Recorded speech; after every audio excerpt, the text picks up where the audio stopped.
Didier Calaguillo, depuis quelques années, on va dire scénariste, puisque je viens vient de paraître plutôt mon 12e album, et puis quelques autres bouquins sur la bande dessinée, pas mal d'ouvrages en fait généralistes sur la bande dessinée et pédagogiques.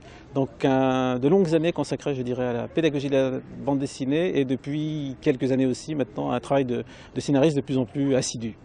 À Saint-Malo pour dédicacer un nouvel album que j'ai créé avec Sébastien Maurice aux éditions Emmanuel Proust et qui s'appelle Papé été 1914. Je suis devenu scénariste presque par hasard parce que j'ai longtemps été un lecteur passionné, un BD-phile vorace, on va dire, de bande dessinée. Et j'écrivais par ailleurs des petites nouvelles, mais l'idée d'en faire des scénarios ou même d'écrire pour la bande dessinée ne m'est venue finalement qu'assez tard.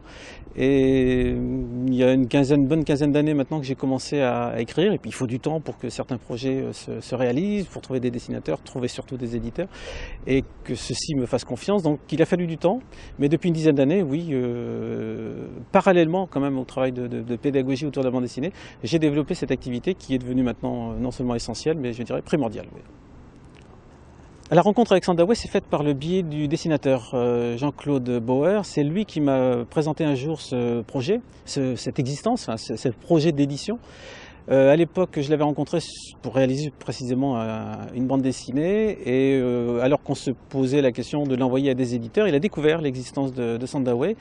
Et à ce moment-là, je lui ai dit, mais le nom de l'éditeur, Patrick Pinchard, je le connais, je l'ai rencontré il y a quelques années, il y a peut-être 15 ou 20 ans, et je pense que c'est quelqu'un de sérieux et que c'est une bonne idée. Et donc on a proposé ce projet-là, ce sujet-là, et à presque notre grand étonnement, il a été tout de suite séduit, et donc toutes les choses se sont faites assez vite autour du projet, autour de Sandaway. Et donc pour l'instant, voilà, on est en train de laisser mûrir et vivre ce projet qui grandit, qui commence à exister de façon de plus en plus évidente, et qui nous remplit d'aise, parce que Jean-Claude de son côté, on fait les planches au fur et à mesure, il y en a déjà une bonne quinzaine de réalisées, et qu'on espère qu'en fin 2012 ou disons en 2013, l'album existera. Il est financé déjà? Non, il est en cours de financement. Donc on travaille parallèlement, d'autant que Jean-Claude fait aussi de la publicité, donc on le réalise au fur et à mesure que le financement se construit. A priori, on devrait arriver à avoir fini l'album quand le financement sera atteint, ce qui permettra de sortir assez vite derrière.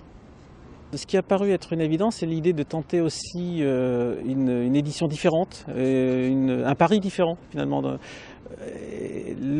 Et par rapport à ce que l'on avait vu sur le site Sandaway, c'était un type de projet qui n'existait pas, un polar, un thriller, etc.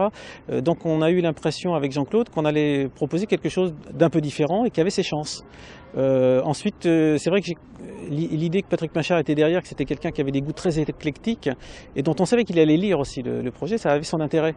C'est-à-dire qu'on avait le regard d'un professionnel, un retour, on va dire, très sérieux, et toutes ces raisons-là nous ont vraiment déterminés à lui confier ce projet. Il aurait pu le refuser, en plus il l'a accepté, donc c'était génial. Alors, mes attentes pour ce week-end, d'abord le soleil est au rendez-vous, ce qui est presque inattendu, et deuxièmement, on a la chance avec Sébastien Maurice de dédicacer un livre qui se passe lui à Tahiti, donc au bord d'une autre mer, on va dire, plus enchanteresse paraît-il, et dont le succès en plus est assez sympa à observer. Donc on est très content entre Sébastien et moi de dédicacer déjà un premier album d'une série de 2 ici à Saint-Malo. Donc j'espère bien qu'un jour on viendra dédicacer Spyware, le projet Spyware ici à Saint-Malo, le plus rapidement possible. L'année prochaine, ce serait peut-être trop tôt espéré, mais qui sait.